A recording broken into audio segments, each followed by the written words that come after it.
Tonight, the Mello TV poll conducted by POLLSTER and CEO of Johnson Survey Research Limited, Bill Johnson, with host NICOLE HAYLES, will look at which of the two parties the Jamaican people say will do a better job of governing. Also joining the conversation will be political commentator Linton and political analyst Paul Bourne.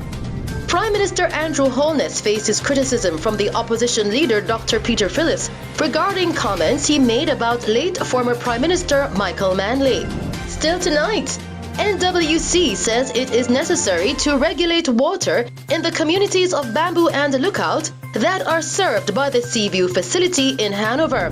And Health and Wellness Minister, along with European Union Ambassador MALGORZATA WASILEWSKA, officially opened the newly constructed high dependency unit at the Bustamante Children's Hospital.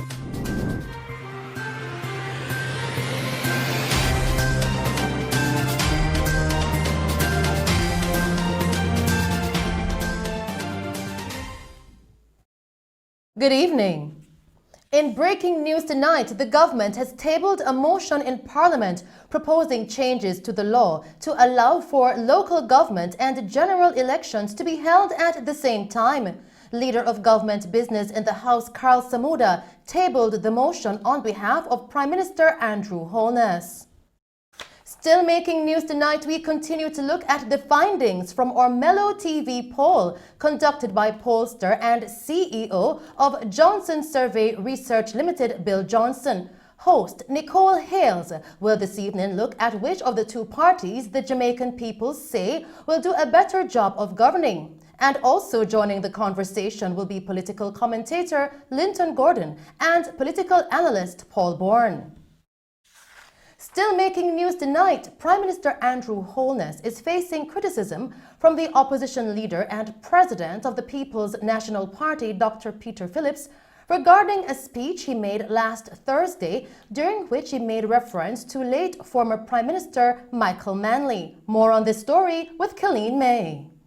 Opposition leader and president of the People's National Party, Dr. Peter Phillips, responded to statements made by Prime Minister Andrew Holness regarding former Prime Minister and president of the People's National Party, Michael Manley.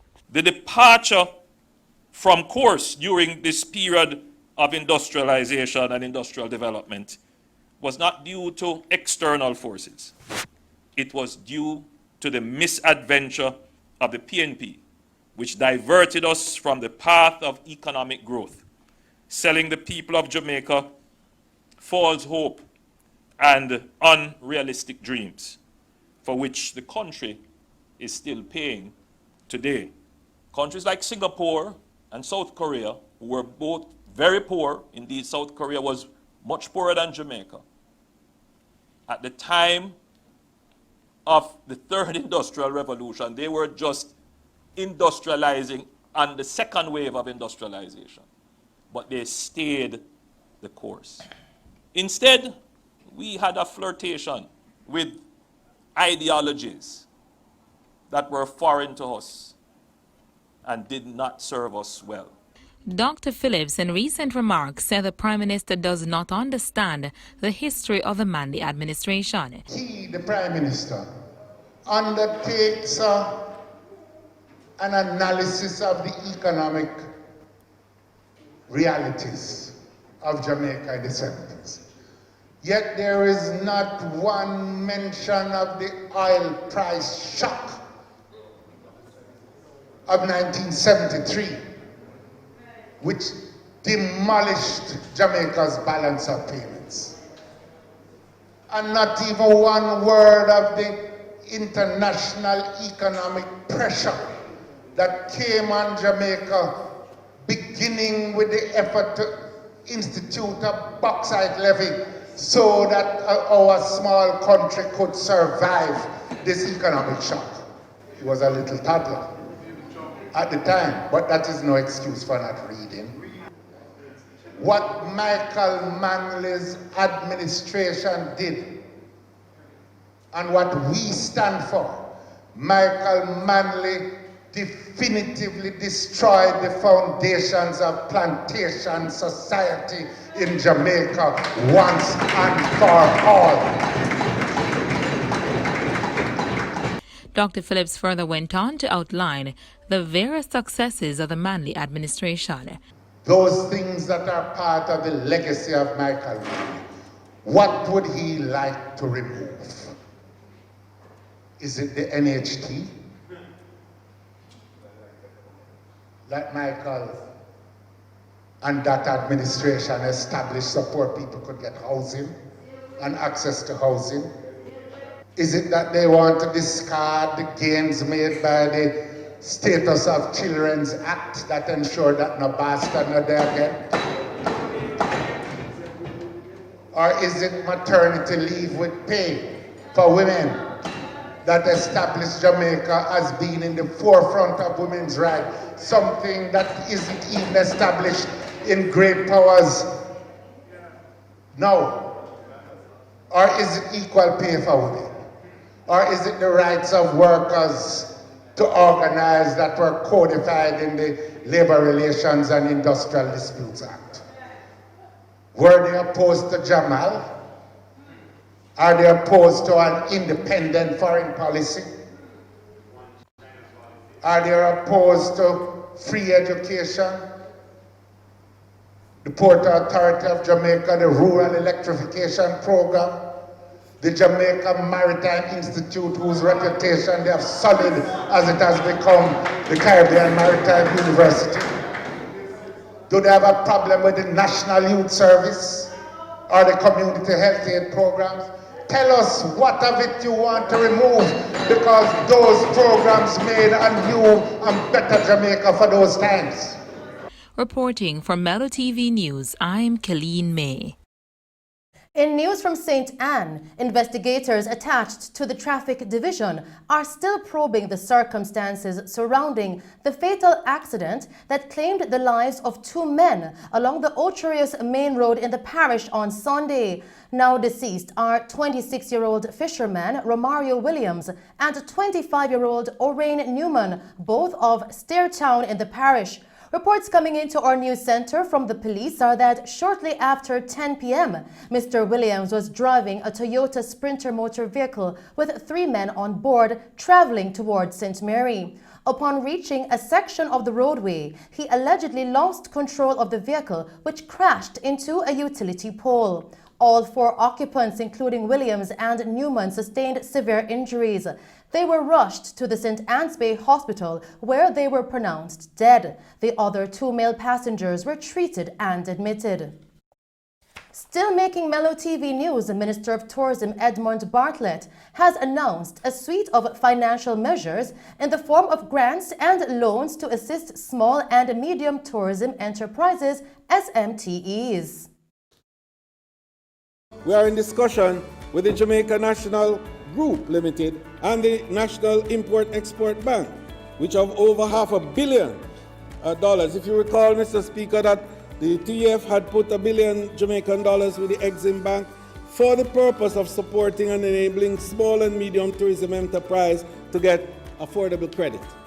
The remnants of that, Mr. Speaker, is about $389 million that's there now, along with $200 million that we have at Jamaica National. We're putting them together, along with the program that the Minister of Finance has developed for the $1.2 billion support for small properties, small hotels, and to create a fund thereby that can allow for our small and medium tourism enterprises to have an opportunity to be able to access and to purchase and to acquire COVID security equipment. Minister Bartlett explained that the initiatives form a part of the government's commitment to support the recovery of the sector. One of our strategies for plugging leakages in the tourism sector is to strengthen linkages between tourism and other productive sectors, especially manufacturing, agriculture, and of course to promote import substitution. So we continue to envision the way forward for tourism linkages. Given that Jamaica is one of CARICOM's most prominent tourism economies, and we think about this in the context now of the post-COVID period, and indeed in the with-COVID period, because we see the need for the supply side to be built out in a stronger way, and that Jamaica can play a greater role in becoming something of a catalyst for the production and the provision of the inputs of tourism for the other countries of the Caribbean and indeed in the Americas. And so we have the vision, Mr. Speaker, that we are immediately working on, even during this with COVID period, to develop its agriculture and agro-processing potential and to make us a big hub. And we are calling it the Jamaica Tourism Supplies Logistics Hub. In news from St. Catherine, the police have arrested and charged 13 persons who were in breach of the Disaster Risk Management Act after they were caught beyond the curfew hours at a bar along North Street, Old Harbour on Monday. Reports coming into our news center from the police are that at about 12:15 a.m., lawmen carried out a snap raid in the area when the men were caught gambling at the bar. They were told to disperse, but refused, and as a result, they were arrested and charged.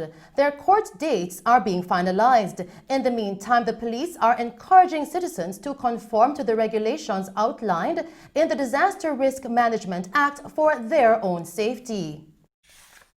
In other news tonight, the National Water Commission, NWC, says it has become necessary to regulate water between the communities of Bamboo and Lookout that are served by the Seaview facility in Hanover. Now, the company says that effective today, it will schedule distribution of water to the communities as follows. Bamboo, 8 a.m. on Tuesdays to 8 a.m. on Wednesdays and 8 a.m. on Thursdays to 8 a.m. on Fridays. For Lookout, 8 a.m. on Wednesdays to 8 a.m. on Thursdays and 8 a.m. on Fridays to 8 a.m. on Tuesdays. The NWC is urging customers to store water for the duration of the restrictions. In other news tonight, Health and Wellness Minister Dr. Christopher Tufton, along with European Union Ambassador MALGORZATA WASILEWSKA, officially opened the newly constructed high-dependency unit at the Bustamante Hospital for Children. Dr. Tufton, in his remarks, thanked the EU for its contribution in advancing the healthcare sector. I want to just place on record the appreciation, the thanks of the government and the people of Jamaica to the European Union for this very impressive and important project, the PROMAC project. I think it really is good to hear plans for the future, but it's even better when those plans are completed and the ribbon cutting takes place.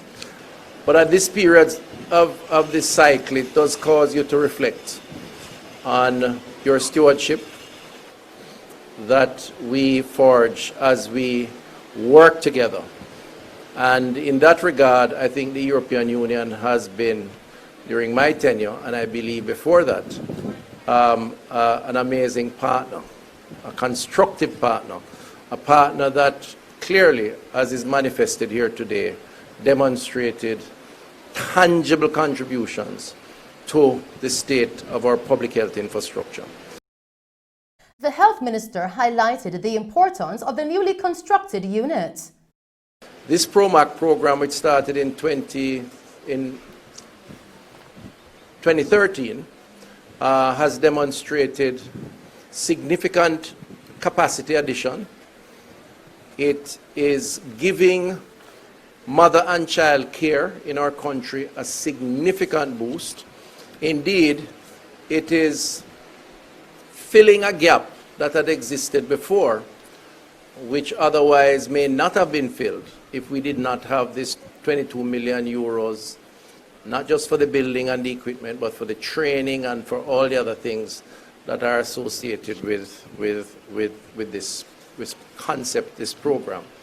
And this partnership is reflective, I think, of why public health can be rewarding, personally and certainly as a country. Now, Ambassador WASILEWSKA, in her remarks, expressed that the accomplishment of this project is as a result of a clear vision and partnership. PROMAC is a demonstration of the result of a clear vision and committed partnership. I need to add it's also a result of incredible energy of Minister, because we have looked just this week at where we are with deliveries of different projects. And Although health is not the key sector and a priority sector for the current financial cycle that we are in, the health sector gets the biggest amounts of funds. I don't know how you've managed to do it. I don't know how you twisted our arm and convinced us, but it is clearly needed, and I'm very happy if one day I get to hear that all the projects have been successfully delivered, because obviously the health sector needs it here. So we can all feel proud of what was accomplished under this program, because its impact will be felt by many all across the island for years and years to come. Continuing with the news, Tax Administration Jamaica, TAJ, in an effort to make the payment of property taxes easier for residents of rural St. James, will deploy their mobile tax unit to the communities of Cambridge, Maroontown and Cornwall Court come July 29, 30 and 31 to ensure that property owners are given a convenient opportunity to pay their taxes and avoid the associated penalties. For the community of Cambridge, a unit will be placed at the Cambridge Resource Centre on Wednesday, July 29. Units will also be placed at the Maroontown Police Post as well as the Cornwall Courts Community Centre on July 30 and 31. Operations will begin from 9 a.m. to 4 p.m. daily. Since the outbreak of COVID-19 in March, this will be the first time that the mobile units will be active in rural St. James. This initiative comes at an appropriate time as the accumulation of outstanding taxes in the three communities has resulted in an imbalance of $99 million. And those were the stories making news. I am Shelley Hill. We'll now join Nicole Hales with Decision 2020.